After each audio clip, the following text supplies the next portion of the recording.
আমাদের আরেকটি প্রশ্ন এসেছে যে সকল রাসূলের দাওয়াত কি একই ছিল? অত্যন্ত সুন্দর প্রশ্ন একটি।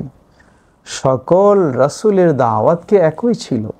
এক এক সময়ে এক এক রাসূল এসেছেন, এক এক যুগে, এক এক পরিবেশে, এক এক প্রেক্ষাপটে, কিন্তু সকলের দাওয়াত কি একই ছিল?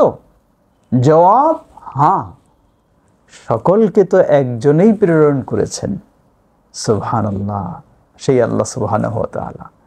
সুতরাং সকলের দাওয়াত একই ছিল, হয়তো বা পদ্ধতিগত কিছুটা ভিন্নতা রয়েছে, কিন্তু মূল মিশন ভিশন একটাই ছিল, যা আল্লাহ সুবহানাহু ওয়া তাআলা আমাদেরকে জানিয়েছেন।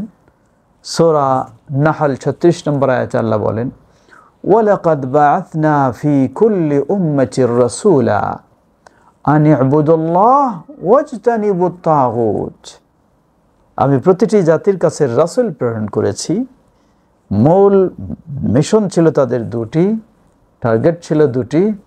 আন ইবুদুল্লাহ, তারা জাতিকে শিক্ষা দিয়েছেন, নির্দেশ দিয়েছেন একমাত্র আল্লাহর ইবাদত করো, সেজদা আল্লাহর, কুরবানি আল্লাহর জন্য, জীবন উৎসর্গ আল্লাহর জন্য, সব কিছু আল্লাহর জন্য।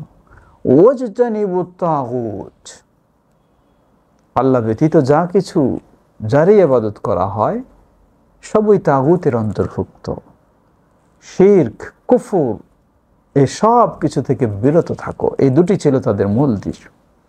সুতরাং এই আয়াত আমাদেরকে বলে দিচ্ছে সকল নবী রাসূলের দাওয়াতের মূল বিষয় একটি ছিল, তা হলো তাওহীদ প্রতিষ্ঠা, তাওহীদ বাস্তবায়ন। লক্ষ্য করুন, আল্লাহ সুবহানাহু ওয়া তাআলা এমনইভাবে অসংখ্য আয়াতে বলেছেন।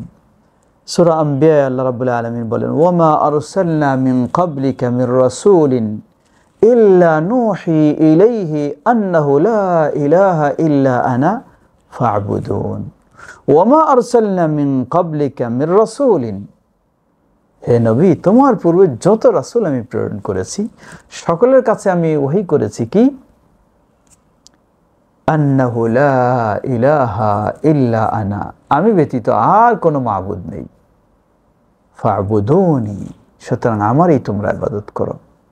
লক্ষ্য করুন সূরা আরাফে আল্লাহ সুবহানাহু ওয়া তাআলা শুআয়ব আলাইহিস সালাম, সালেহ আলাইহিস সালাম, হুদ আলাইহিস সালাম, সবারই বিষয়গুলি আল্লাহ তুলে ধরেছেন। তারা জাতিকে কি বলতেন? ওয়া ইলা সামুদ আখাহুম সালিহা قال يا قوم اعبدوا الله ما لكم من إله غيره يا قوم اعبدوا الله, হে আমার জাতি, ইবাদত করো একমাত্র আল্লাহর, তিনি ব্যতীত কোনো মাবুদ তো নেই। শুআয়ব আলাইহিস সালামের একই দাওয়াত, হুদ আলাইহিস সালামের একই দাওয়াত, সকল নবীদের দাওয়াত ছিল তাওহীদের দাওয়াত। এজন্য আমাদের প্রিয় নবী মুহাম্মদ সাল্লাল্লাহু আলাইহি সাল্লাম, তার সর্বপ্রথম দাওয়াতটাই ছিল কুলু লা ইলাহা ইল্লাল্লাহ তুফলিহু। এটাই ছিল তার সর্বপ্রথম দাওয়াত, বলো লা ইলাহা ইল্লাল্লাহ, এই তাওহীদ।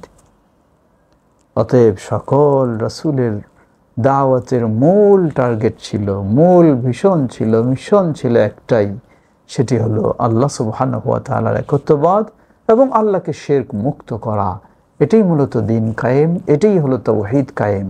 আল্লাহ আমাদের সে পথেই চলার তৌফিক দান করুন, আমিন।